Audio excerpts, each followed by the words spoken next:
What's great is from a well-being perspective from those teachers saying things to us like, firstly, I'm actually getting to go home in a reasonable hour and actually spend time with my family, and I'm not as stressed. So that's a big call out around their own well-being. And then secondly, saying I actually feel like I can spend more time with students, more time in the class, because I'm not worried about marking and assessing and doing all the other administrative tasks I'm trying to also do in the classroom. The AI sitting on the side and it's doing that. What it means is if a child, I can see that they need just that extra 5 or 10 minutes of attention to get the concept, that I've got the time to do it and I've got the mental space to do it. I've got the energy to do it. I'm not burnt out. I'm not stressed. I'm not tired, and I can do it.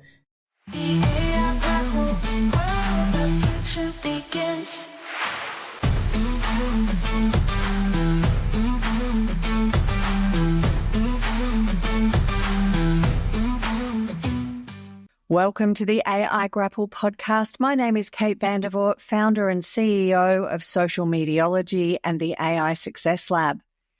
Leigh Williams is my guest today, and she is the Chief Information Officer for Brisbane Catholic Education, leading digital strategy and IT infrastructure across hundreds of locations and more than 13,000 staff. This episode is a must listen because Leigh is leading a world-first AI rollout in schools, and the results are mind-blowing.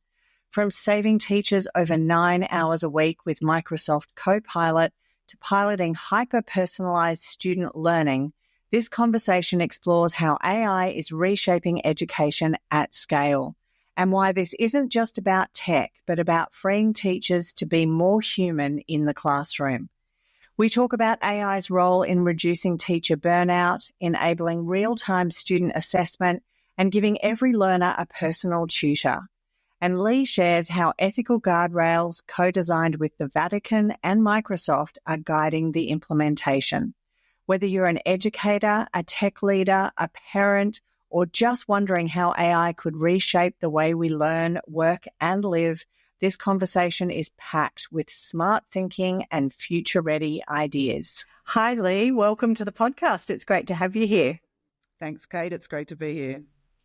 So why don't we get started with, you've had a really interesting and long career at that intersection of technology, leadership, and education. Could you maybe share a bit about your journey pre-AI, just to bring us all up to speed? Sure. To give a shortened version, I started out as a teacher, IT and biology. So definitely have always had a heart for education at the core of everything I do, but had landed more in the technology space of being able to do things at scale and being able to have an impact for students at a larger scale than a single classroom has always been my drive and desire. So I'd gone from working in some schools and then worked as a director actually for Independent Schools Queensland, worked in the international education sector for a while as a COO and CEO.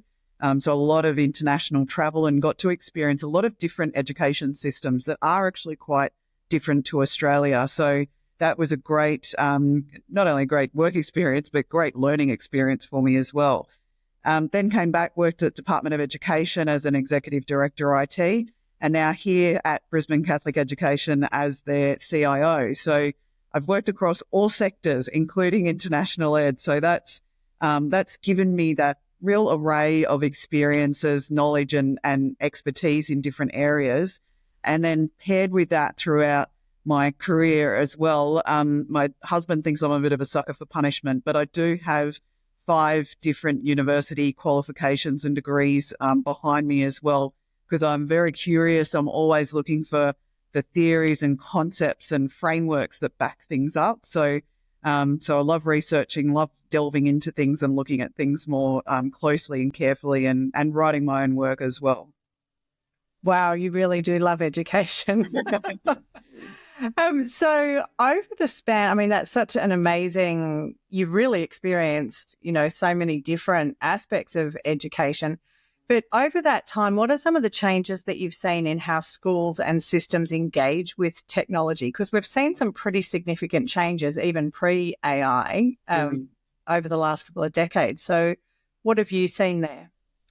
Yeah, look, if I think back towards the start of my career in particular, IT was really, it's almost like it was completely separate from education. It was really only seen there as a back-end function to do processes and things to make sure people get paid, or to, be able to mark an administrative system that all the students attended today. And it was more about just processing and administrative work. But then certainly it then started to move into the teaching and learning domain when people realized it was a really good tool to collaborate and communicate together. And so it started getting used in that way. And that's when we saw the likes of, Facebook or even before that with MySpace and things like, all organizations like that take off. And then it started to move more into the create and co-create space. And, you see big companies now like Canva and a few others. It's all about creating information. So throughout that, I think education's tracked that as well, of initially using it more administratively, but then using it to, well, how could I connect students with students? How could I connect teachers and students, or teachers with teachers, and using it in that way? And then how can I utilize that as a learning platform now to also create and co-create, where as a teacher, I'm a creator, but also harnessing students in terms of what they want to create. So definitely have seen that big shift and big change. And now, of course, we've got a new wave of AI that's just going to take us to that next level. So massive changes already over the years. But I think what we're seeing now with AI, it's just the exponential growth and change has been the really big impact that I think schools are struggling with, but also latching on to different opportunities as well.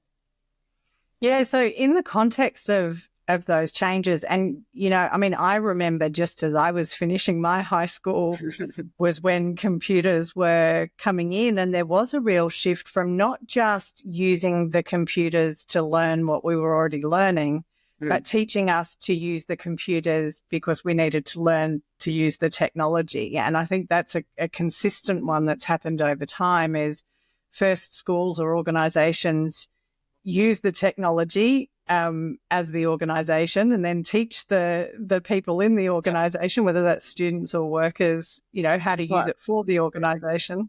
And the first thing we saw was, just textbooks become digital textbooks. So there was no change to the actual learning. It's just that instead of flipping through a book, you were looking at it as an Adobe, PDF or type document. So it was still static piece of information.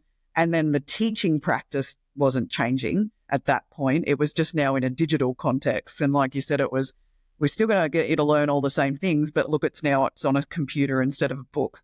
So yes, I do remember those changes of the digital textbook era coming through. Absolutely. Yeah. And so when you think about all those changes, and I'm super excited for this conversation because I have two children who are in primary school, and in some ways I'm really grateful that they're that young, because I think this major transition that we're going through with AI, they will largely, by the time they finish school, a lot of the upheaval around that will have settled, and that their future pathways may be a bit clearer. But with all those changes in mind, where do you see AI sitting in that broader story of digital transformation in education? So is it a natural next step, or do you think that it's something altogether different? Okay, well, I'd say probably both. I do think it's a natural next step. This is such a massive change and enhancement in technology and mainstream technology, because we know AI has been around for a while, but to have it so mainstream and so intuitive for people to use, this is what's causing the big influx of how are we going to handle this? This has not been a slow burn. So to me, it is a natural next step, but it also is revolutionary at the same time as well, in terms of the things that you can now do with AI and are going to be able to do in the future, are things that you've just never been able to do before. And not to say that, the AI is going to be smarter than us. It's not about that. Sometimes it's actually about capacity, because we've seen that already with, being able to replace very process-driven roles and administrative processes. But now where we're seeing it is, how can we actually use it to actually support student learning?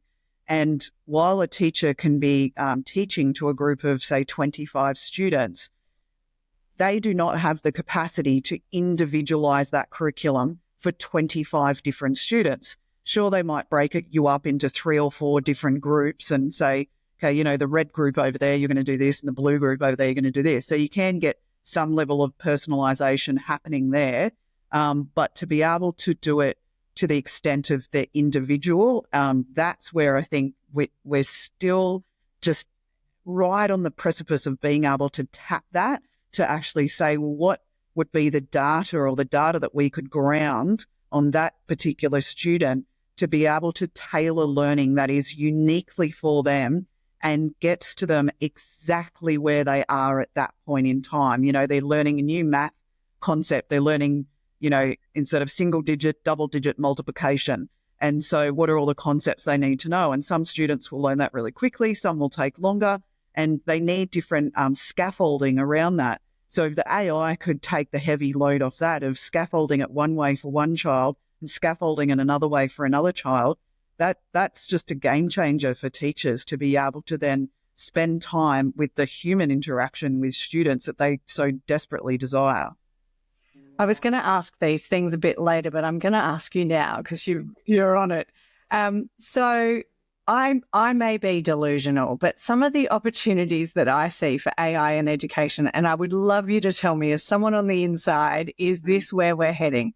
For me, there are things like, I have one child who is terrified of assessments to the point where she's really bright, but she will sit down to do an assessment and her mind is completely blank. There is nothing there. She gets this panic. And so assessments don't work for her, and that's really not going to work for her going through high school in an assessment-based curriculum.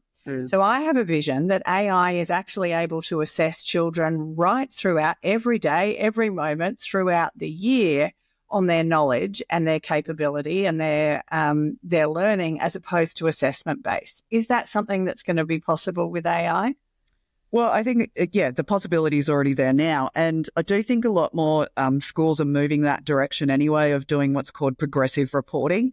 So like one of our tools that we have called the Learning Dashboard, it'll actually allows for that, so that the teacher is collecting evidence throughout the term of the student's learning and the student mastering a particular concept, so that there isn't that, end of term or end of semester, big, massive assessment that's due that's worth 100% of your mark, So there is already that change around what's the progressive learning we want to see. And because at the end of the day, if we're saying that it's this concept we want them to have mastered, there's lots of different ways they could show that or express that or detail that to say, yes, I have actually mastered that.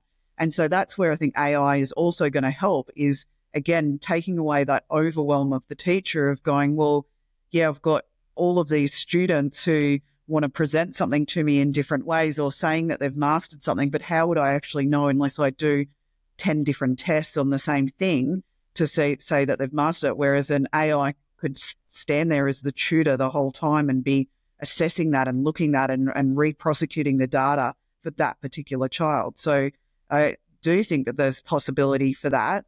The technical possibility is already there. It's just around how do we put the right processes around that so that we do make it reliable, we make it fair, and that we make it so that it can be scaled out to a classroom, to a school, or to a whole organisation. And the other thing you've touched on, which I'm also really have huge plans or vision for, is around this hyper-personalised learning. So I know that when I work with my kids, and they do both have a custom GPT and chat GPT that is trained to help them with their homework. It is trained to never give them the answer, but to coach them through whatever the problem is. But it's also trained on all of the things they're passionate about. So dance and netball and swimming.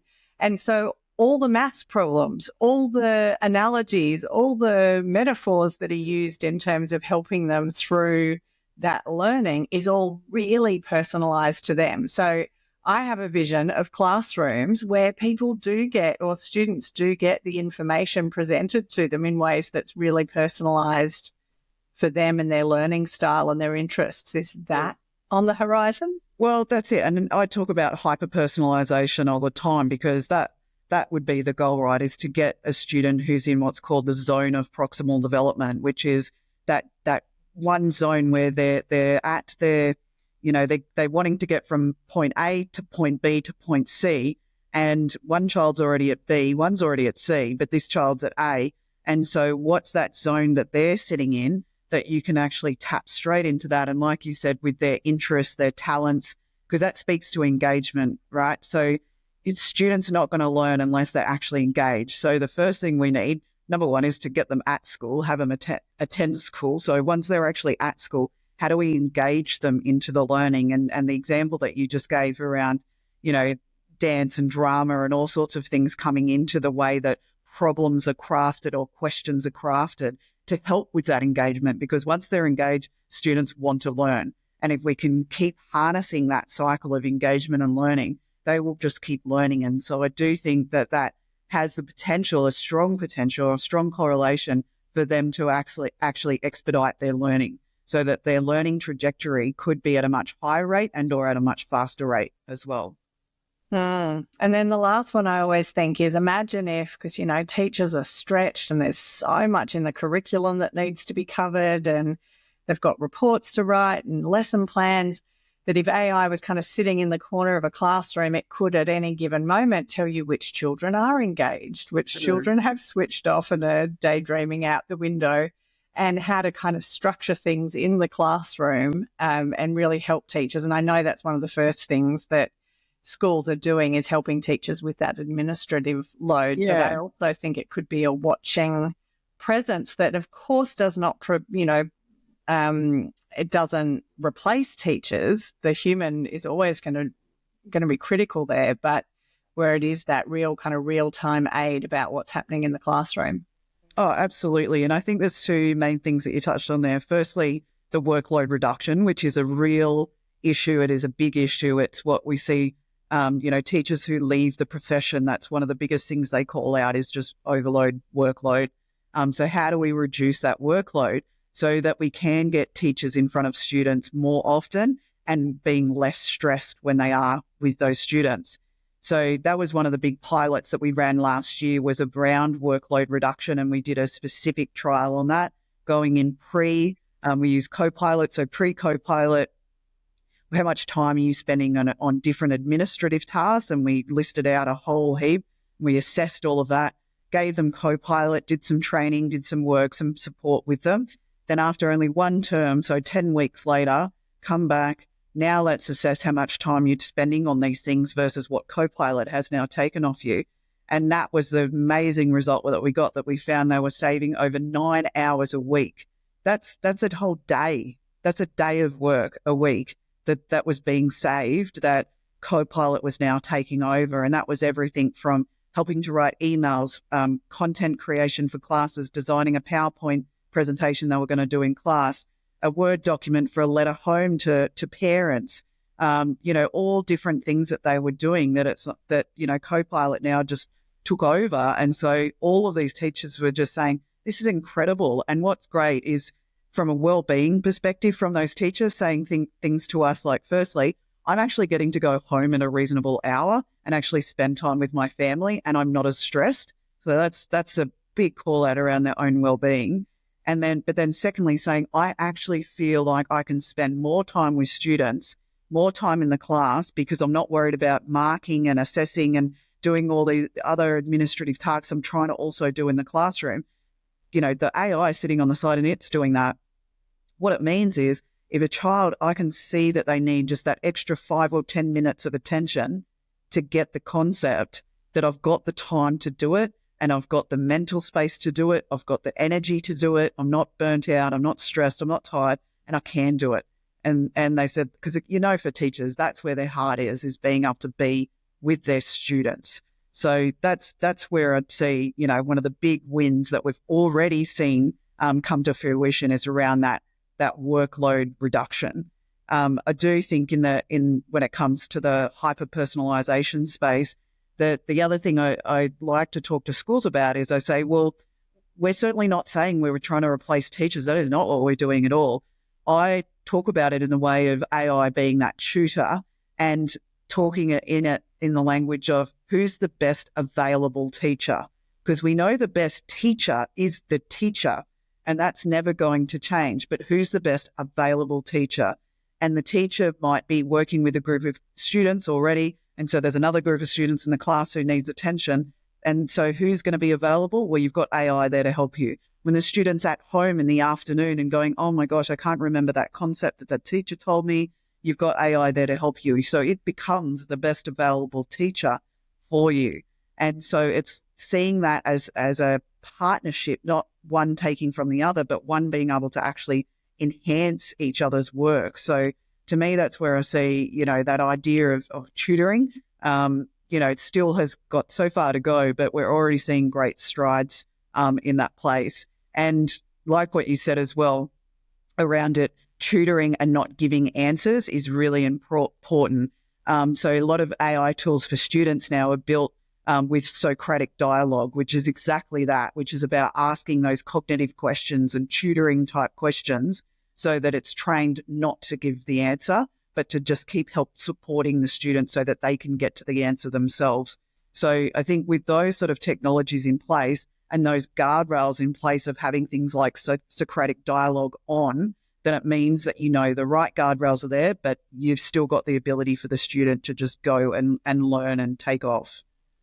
Oh, I love some of those distinctions. They're that I feel really happy about those answers, Leigh. I feel like kids in education are in good hands. I think the last one, I was just thinking what else was on my list of things I'd love to see AI helping with. Report cards. When I was a child, my report cards were actually fairly in-depth about me as an individual. And one of the things I've really noticed about, and I can only speak from my own experience, in my kids' report cards is there's literally one line about them as an individual, and the rest is mostly about what they've learnt in that subject. And I would love to see if there is, real-time assessment happening throughout the year.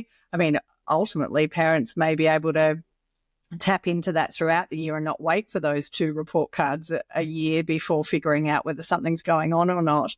But actually just getting some more detail about what's happening for your kids at school. I think AI could play a real role in doing that, because I understand the administrative burden on that for the teachers, but I think that could play a real role in sort of recording and framing some of that information for parents. Oh, absolutely. And I think the real motivator there would be around this synthesizing and then even visualizing, if it could be in graphs and all sorts of things. Because the thing that we don't want to do is overload, particularly parents, with just too much data of here's, the daily activity of your child for the last 60 days. That's just going to be too much.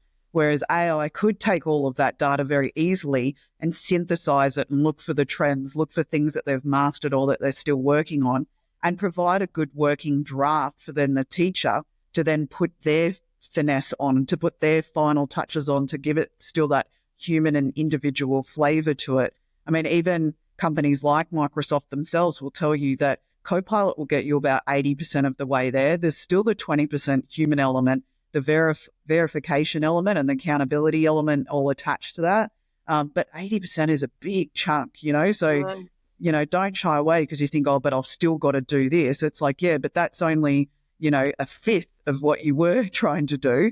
And it's going to give you accurate, reliable data, because the other difference with Copilot and other AI tools is that they're not going to be biased with the data like a teacher could be. And it's just going to speak the facts. It's going to say, this is what happened at all of these points of time, and therefore it's pointing to this child has succeeded in this or hasn't succeeded or is on their progression to succeeding. So it's going to look at all of those data points. Then it's going to be the teacher coming in from the human side and saying, well, let's look at it from an emotional, intelligent point of view. How has the child been behaving in class? How have they been taking on the concepts? How do they work with others? How have they worked with me as the teacher? Do they work collaboratively? Those sort of things that are still going to be the teacher adding in those types of comments into report cards as well. So there's definitely opportunity for AI, but it's still the human element and the teacher element that they are going to want to add in about the child as a holistic element to their education. So not just about the academics, but about their well-being and about their social, emotional well-being and their socialization with other students and all of those other things that are outside just the academic domain. Yeah, and even with that, I mean, I have so many friends and know of families who've gone through really challenging journeys around, neurodiversity and learning difficulties. And I know one of the things that my kids have got in their classroom is each day when they come in the morning and then when they come back from break, they do that rating scale of, it's just the smiley faces kind of rating scale of where they, or how they're feeling. And even just having some kind of analysis around that, particularly for kids who are going through some kind of diagnosis or challenges at school. I can imagine that would be really useful for parents and teachers. Yeah, absolutely. And there's lots of tools out there that are around reflection and well-being. And then the teacher has great dashboards. And again, this is where AI can play into it, that if a child every single day is saying happy, happy, happy, happy, and then all of a sudden starts going sad, sad, sad, sad. That's the sort of thing that, AI can quickly pick up on and go, hang on, there's a change in the trend here that, and send a notification to the teacher or whatever the process is that technology's got set up for it to do. So it can work in a well-being space as well for students, because it's going to look for trends and patterns.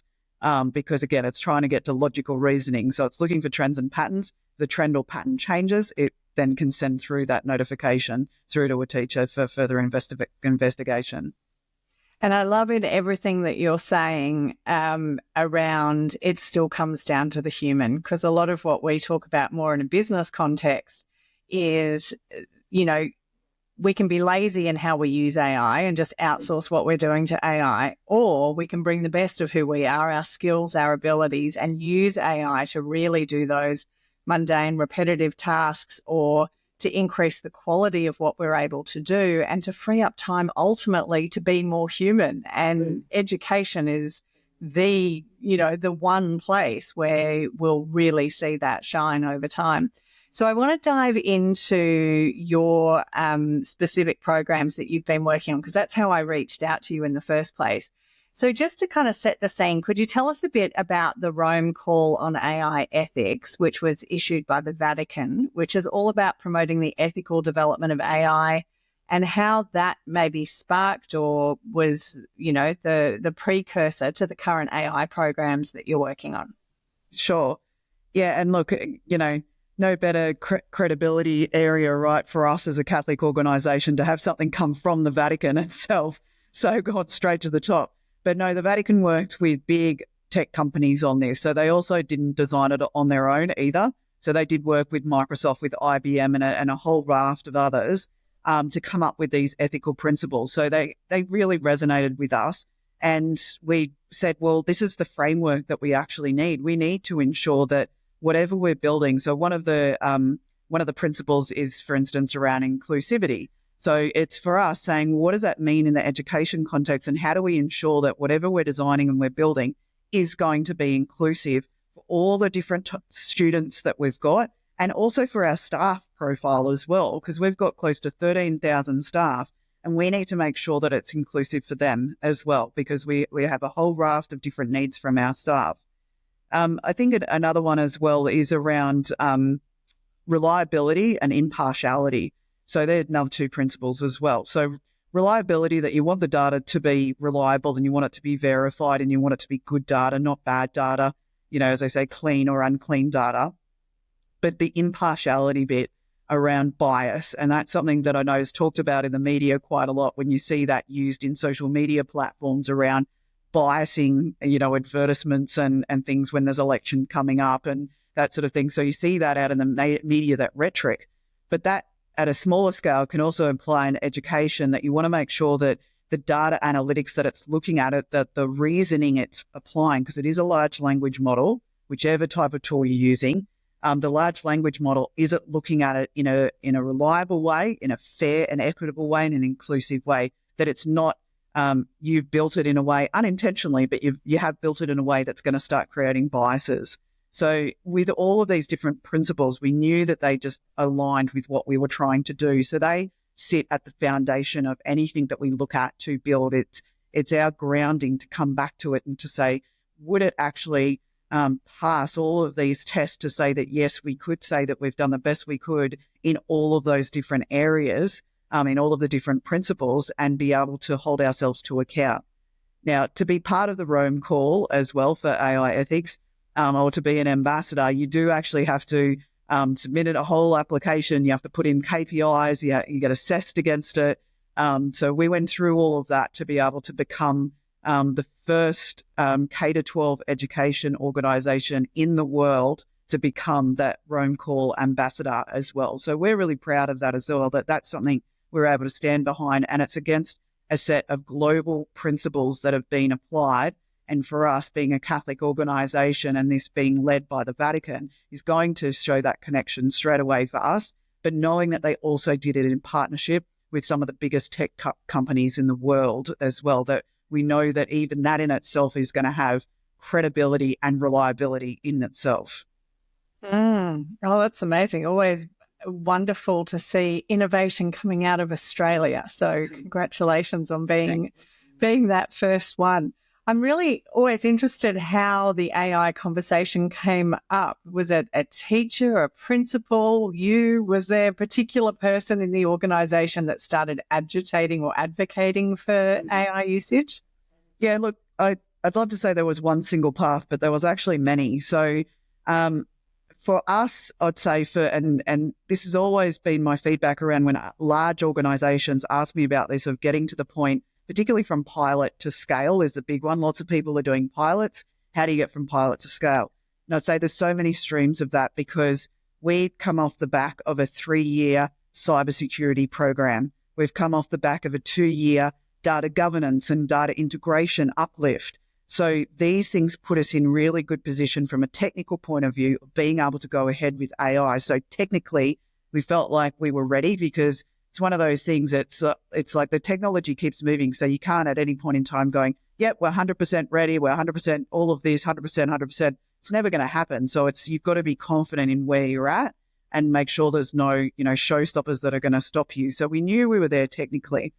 The other conversation is, even at the highest level with our board, is being able to talk to them. And I ran that conversation with them many times. It wasn't just going to them once and say, I want to do AI. It was many, many conversations that have led to that, everything from our cybersecurity, because I needed to create trust and I needed to create that credibility as well with the board to say, we've got the cybersecurity, we've got the data integration, we've got the data governance, we've now got the ethics behind us. This is the direction that we want to go.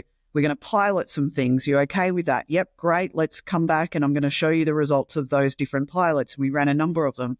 Come back with the pilots. Look at all of this. What else are your questions? Go back again. Come back. So that when it came to the point of actually saying, we think we can do this and we do think we can do it at scale and it's going to be a game changer for our organisation, for them, it was almost a no-brainer at that point. They were just going, actually, I actually had one board member to me say, I feel like I'd almost be doing a disservice if I said it's not a question of why, but it's a why not.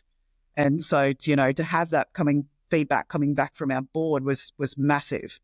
Then, like you said, with teachers and leaders, of course, those conversations were there from that very first day.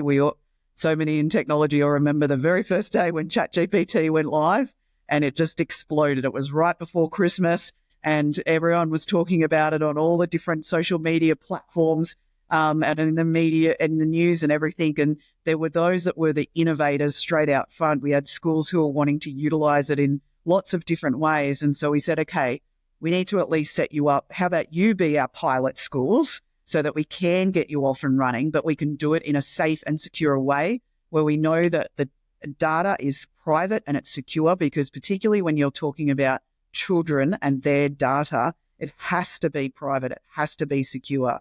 So as soon as we could get some of those innovators into our pilots, that really helped us take off. And then it created data points for us for the next group, which are more the pragmatists. A lot of principals we find are pragmatists because they look at data all day, every day. So now we're being able to show, here's the pilots, here's the data. We've got the evidence to show that this works and this can actually make a difference. And that helped us get a lot of the pragmatists on board. So we just found we were just able to constantly work with the different streams of types of users that we were seeing come through in all sorts of different roles across the school and our head office as well, that could help support them in the way that they were learning, or they were teaching, or they were working, whatever it might have been. So it was all these streams of things that started happening concurrently, all throughout, particularly 2024, that then got us to the point of saying, we're now going to do this at scale into 2025. So yeah, I'd love to say there's one silver bullet. There isn't one silver bullet. It's many, many things.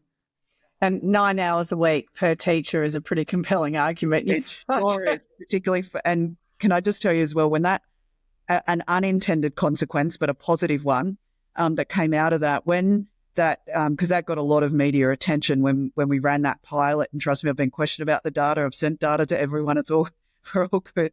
But unintended consequence, that school, let alone our organisation more broadly, started getting phone calls and started getting resumes from teachers, just cold calls straight in saying, I want to work for you because where I work at the moment, they're not going down this path. I am overworked, I'm overburdened, and to see what you're doing, not only to reduce my workload for my own well-being, but also to use it in an innovative way to support student learning. I want to come work for you. So it actually served as a recruitment strategy for us in attracting teachers into our organisation. So unintended consequence, but a positive one. Yeah, I don't think you'll have any shortage of teachers for a while being at the forefront of this. So the way that you've rolled out AI across your organisation is using Microsoft Copilot. And as you've said, it's a world-first initiative in terms of schools. So can you talk to us about what that actually looks like on the ground? And I guess you've probably got both streams. You've talked a little bit about how it's helping teachers, but then how are you using that with students? So maybe we could look at both sides of that. Sure. And look, Copilot is just one AI tool as well. So we do have a raft of others. There's another group of tools called learning accelerators that sit within the Microsoft portfolio. So things like Reading Progress, Reading Coach. And so they actually all have AI built into them, and they're tools that are directly for students. So Reading Coach, as the name suggests, is like your own little personal coach that's helping you to teach you to learn to read. So a student can be sitting at their laptop or whatever device they've got, some text comes up on the screen, they read it aloud, and the AI automatically marks it, assess it, and the next piece of text that comes up starts to become unique, because what it does is it assesses exactly where they're at, and the next text is then designed to be at exactly where their learning point is. So after about 6 or 7 slides, you've got very different, if it's a narrative story, for instance, you've got very different narrative stories playing out across the classroom because it's working to the exact level of where the students are at in terms of their reading proficiency, their fluency, their ability to pronunciate, all of those things. And at any point, the student can also stop, check on words. It will tell them how to pronounce a word and use it in different sentences or different contexts, so that they're not just, rote learning a word without understanding the meaning behind it. And it can ask contextual questions after the text, if it was an information text, about, building construction or whatever. And it might ask some questions about what was in the text. And so it asks for that contextual understanding as well. So there's a whole raft of tools like that. There's one that's called Math Coach that is very similar. So it's all of those tools that we've rolled out for students. So that really supports students in their literacy and numeracy development. Then with Copilot itself, so the first version of Copilot was called Copilot 13 Plus, and that's when we got our hands on it to run some pilots. So of course we did in high schools, not primary schools, for that pilot. And again, because it was a pilot, we wanted to see those who used it, was there any difference in their learning trajectory or even their social and emotional well-being versus classes that then didn't have access to it. And so we looked at the comparison between the two. And again, we had amazing results come out of showing not only was the learning trajectory heightened for those students who were utilizing Copilot, but their social emotional well-being as well had also increased, that they were less stressed, they were less anxious, and they were more confident in their learning. So to be able to have that double win of both the academic learning, but also the well-being, it was just amazing to be able to see that. So all of those tools were different tools that we've rolled out to students. So all of those are now rolling out across our organisation. The learning accelerators have now rolled out across, and now we're looking at how do we roll out Copilot, firstly across our high schools, but now that they've evolved, because, it all evolves. So Copilot for students is now Copilot Enterprise Data Protection, so it can be utilised for students of all different ages. So now what we're looking at is how do we utilise tools like Copilot into the earlier years of schooling, into primary school, for instance, versus keeping it in the secondary or just keeping it for senior secondary subjects. Good old Copilot naming conventions. You need a university degree to figure out which Copilot you're using in which place. Yeah. So just as a follow-on to that, as you said, there are so many different AI platforms that are available right now, and you've obviously got what you're rolling out in the school. How are you approaching education with high school students around, or even primary school students? Because I've taught my kids how to use AI, I've got to be really clear with them about when it's appropriate to use it and when it's not. My 9-year-old came out the other day and read me the most phenomenal story that she had clearly not written. She had lots of fun using, I think she used meta.ai for that one, and so, there's all the conversations around when's appropriate time to use it. How are you addressing that, particularly with older students who might be using other platforms at home to do their homework, to do their assignment? Yeah, that's the common question that gets asked, particularly around, is it going to be used for cheating? And the way I look at it and the way we work with schools is around, well, what is it you're actually trying to assess?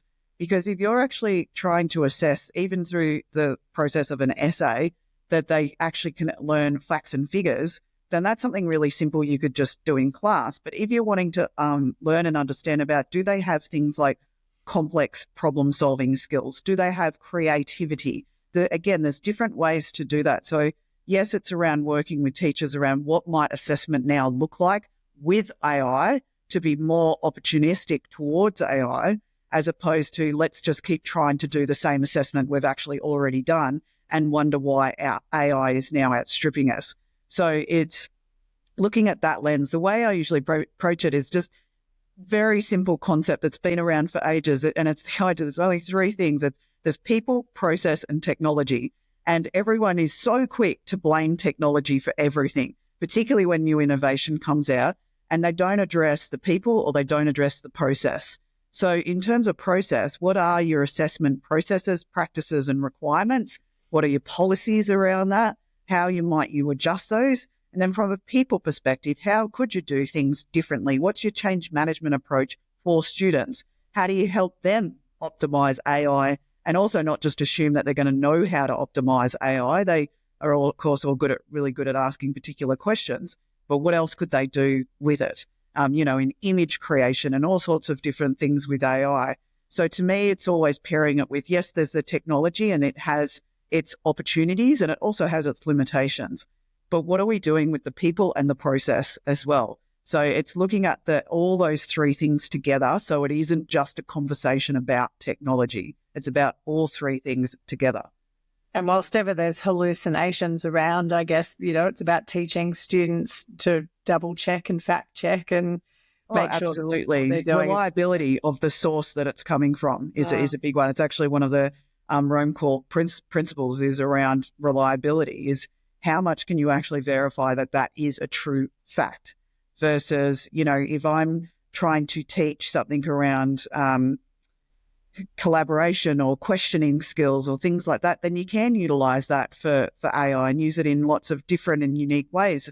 You might be asking your students to write a persuasive text, but you say to them, you know what, if you're persuading me for argument A, why don't you put that into Copilot and get Copilot to write the argument for argument B and see what Copilot comes up with of your counter argument, because then you could compare back to your own argument and you could write that one even better to predict, well, if that's already going to be a counter argument that gets brought up, I need to address it in my text. So there's all different ways that, you can utilize Copilot, that still the student is still doing the learning. The student is still doing the thinking. They're still doing the complex reasoning and the comparisons and all of those types of skills that are so important. But they've got AI there to help them and do it in a super personalized way. Oh, I love that. It's one of the prompting techniques we teach in our online courses in the AI Success Lab, is that sort of lever prompt. So I can imagine students being able to take their output and then saying to AI, so could you rate this, give me a score out of 10. And now if we were to take that to a 10, what would be the things I could do that would do that? And that's how you then use AI to learn as opposed to just outsourcing. So I love that you're using that compare and contrast type approach, because it's a very clever way to get them to do the work first to then collaborate with AI on their learning. And I think as well, just added to that, because when you talk to a lot of people make these judgments about students cheating and all of these things, I question how many of those people have actually talked to students themselves who are more self-aware in what they're doing and what they're learning, because we've talked to students and a lot of them actually share the same fear. They actually say, I don't want Copilot to take and cheat and use it in that way, because then it takes the learning. I know it's important for me to own the learning. It is my learning that I can take with me for the rest of my life. That is not something I'm willing to outsource. And so students have a lot of voice and agency around this as well, that they are quite passionate that they don't want their learning to be, become secondary to, let's just outsource it to AI. They're saying, no. I know I still need good questioning skills. I know I still need to learn how to collaborate and act with others, how to put professional text together. All of those things are still important for both my student life, but also when I go out and have a career or go to university or whatever my next steps might be. So, I've got to be able to have that learning on that journey. And so, it's amazing when you talk to students about it, they're actually saying the same thing, and they're making sure themselves that they don't lose the learning. Yeah. And, I think universities are really struggling right now, because a lot of the university professors I've spoken to and even interviewed on the podcast, a lot of unis are still stuck in that we're using AI detectors to detect whether it's written by AI. And I know students who've been failed when they've actually written their own work because the AI detectors are notoriously incorrect. And they're still stuck in this sort of let's try catch people out for using AI. So I love that the people at process side, they haven't changed their process. They've just thought there's new technology, but we'll just keep the same process and think it's going to be fine. Yeah. Yeah. So what kind of reaction have you had from teachers and from students? It sounds like it's been overwhelmingly positive. Yeah. Have you had any resistance at all? I mean, of course, you get, like with any new innovation and technology, you get that real bell curve of people, like I mentioned before. You get your innovators that are right out front running. And if anything, I'd just say for them, it's just about putting up guardrails, not barriers, of saying, here's the guardrails. If I put those up, now run, and they'll go. And then, you've got, your big middle group. A lot of them are the pragmatists. So to me, it was more about if there was some of the laggards or there was some rhetoric coming out, then I'd essentially usually just say, well, let's put our money where our mouth is. Okay, if we're going to be worried about cheating, or if we're going to be worried about, well, that data's not right, or that data's, from data from America, it can't possibly be true here.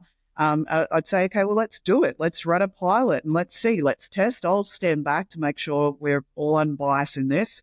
And let's run a true pilot to say, is that actually a real fear, or actually have we now just determined that it's actually a myth and it's actually not true?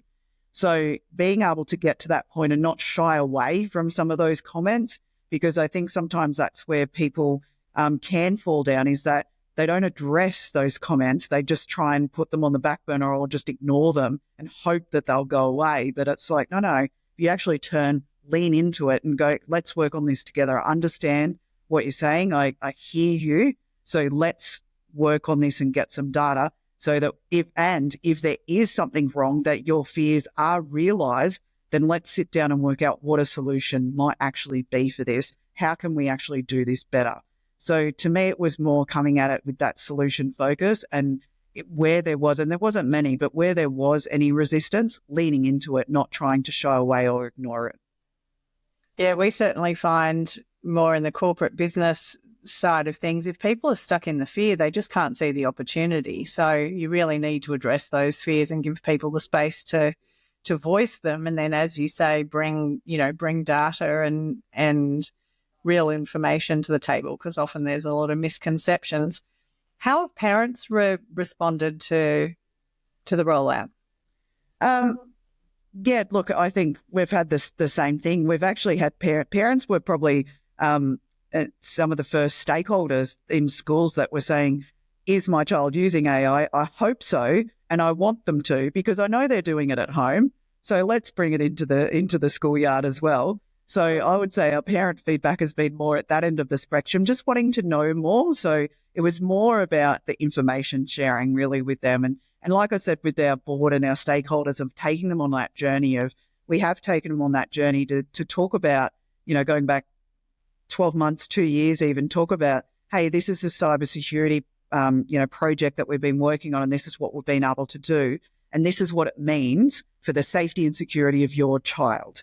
So that it's always in the context of, why is this important? Well, this is how it affects your child. And they're either, an optimization, or it might be a safety thing that we've addressed. So again, we're taking them on that journey so that when it came to AI, it was the same thing. Again, it was, what's the information we can share? Well, this is how we're utilizing AI, and we know that it can help personalize, be more inclusive. And so using that sort of language that's going to resonate with parents of how we might be using AI, and being open and honest to say that AI does continue to evolve and change on a daily basis. And we are doing our best to keep up with what we're doing. And it does keep changing, and we will keep, changing and evolving with it. If it ever got to a point where we felt it was unsafe or unsecure, rest assured that we would absolutely act on that. We would not try and hide it. We would do something about it. We would do whatever was needed so that we do not compromise, first and foremost, the safety and security of your child. So, and their data and their privacy. So I think when you can start talking those sort of messages, it just helps build that relational trust with the parents to say that, yep, we're working on this. In some areas, we're actually learning together, but we are doing it in a way that we're making sure the foundations are there. And in terms of what is a non-negotiable, safety and security, non-negotiable. So it's talking through those types of things with parents that have helped along the way. Yeah, and there are so many fun ways. I mean, one of the things I'm talking to my kids' school at the moment about is potentially doing a session with parents, because some of the things I've done with my kids are, customized colouring in sheets. My daughter's 10th birthday, we had a colouring in sheet that represented exactly who was at her party in the theme. And that was one of the activities that they did after way too much sugar. And then last year we created songs for each of my kids' classes that named every child in the class and what they love doing. And I got all these messages from parents saying, we've been singing the 3C anthem all over Christmas. And I often say, it's not the Terminator moment that's going to get us with AI. It's going to be one catchy AI jingle at a time. So are you using it in some of those more creative and fun and artistic ways as well with students? Of course, absolutely. And that's where teachers really shine, right? Because they're the creators, and they're the ones that are being really creative and differentiating the learning where they can, and looking at different ideas and ways of doing things. So that's where we see the big opportunity of actually saying, well, again, this is the concept that I want to teach you, but how about you show me how you're going to present that? What's the evidence you want to give to me on how you can show that you've mastered that particular learning or context or piece of knowledge or whatever it might be? And that could be through some imagery, it could be through a PowerPoint, could be through a song, could be through lots of different things. Yeah, amazing. So, Leigh, as we wrap up, because we could talk all day about this, looking ahead, what's the bigger picture vision that Brisbane Catholic Education, or that you have for AI, and what do you think schools are going to look like in the future as we, enter into this age of AI? Yeah, sure. So, look, there's lots of different pathways, and I don't think we can go too far into the future because there's still so many evolutions of AI that we're yet to see even transpire into mainstream. We're seeing and, working in the field of technology, you sort of start to see it pop up in different industries. But now where is it going to hit mainstream? And what's that next evolution of AI that's really kind of come out? I think there's so much to explore in the area of robotics and where AI and robotics are going to be partnered together. So, that's going to impact and already is impacting lots of different industries in positive ways as well. We're seeing amazing positive impacts in healthcare industry already around the precision that it can do a piece of surgery, for instance, and different things like that are just never been possible before. So that will certainly start to play out, I think, in education, as well as what does it mean to have AI and robotics paired together, so it becomes something that's not just sitting in your laptop, but it is something tangible that's, literally beside you that wants to be, so it's those sort of areas that I think is where we're really going to take off. And then similar to in that vein is where we're seeing AI develop a lot is around virtual reality, and then even more so augmented reality. So where that direction is going now, that AI has got this big mainstream push behind it. So, and again, for all the creative people, this is going to be an absolute, space for them to play in of how do you design and build different worlds, or even, how could you teach history in a different way if students had virtual reality or even augmented reality and could experience the Roman Empire in the time of, 2000 BC and, could watch the pyramids be built in Egypt and, all of these sorts of things that you could bring into the education paradigm that, yes, you can see in a movie or read in a textbook or look at pictures, but to be able to have that virtual reality experience of those things for your learning and education would allow the students to deeply immerse themselves in it and to have both the connection from a wonder perspective, but also have the emotional connection to what they'd be seeing, hearing, feeling, or smelling, or whatever it might be. So I think there's lots of different ways that technology is still yet to evolve in a mainstream context, because we're starting to see these technologies take off now. At what point will it then just explode out into mainstream, I think is coming in the very near future. Yeah, I feel like that technology has been around for like 15 years, but still hasn't been embraced. So it's fascinating to see how AI now, because robotics, I mean, even AI has been around for a long time, but robotics and automation and all those things have been around for so long. But it's almost like AI has been the missing piece that's kind of, well, this generative AI that has kind of locked into place. And I think, I'm really excited about all of those things too. So thank you so much, Leigh, for your time today. The future looks bright from my perspective. I am so glad that there are passionate professionals like yourself who are really at the forefront of championing, there's that word, how AI is used in schools, because I think it's such an important area and one where AI can really come to the fore to benefit humanity and benefit us as humans. Yes, thank you. And thanks for having me again, Kate. It's a pleasure. Thank you for tuning in to the AI Grapple. If you enjoyed this episode, please share it with your friends and colleagues and subscribe on your favourite podcast platform. We would love to hear your thoughts, so reach out with any questions or comments about the show. Until next time, keep grappling with AI and stay curious.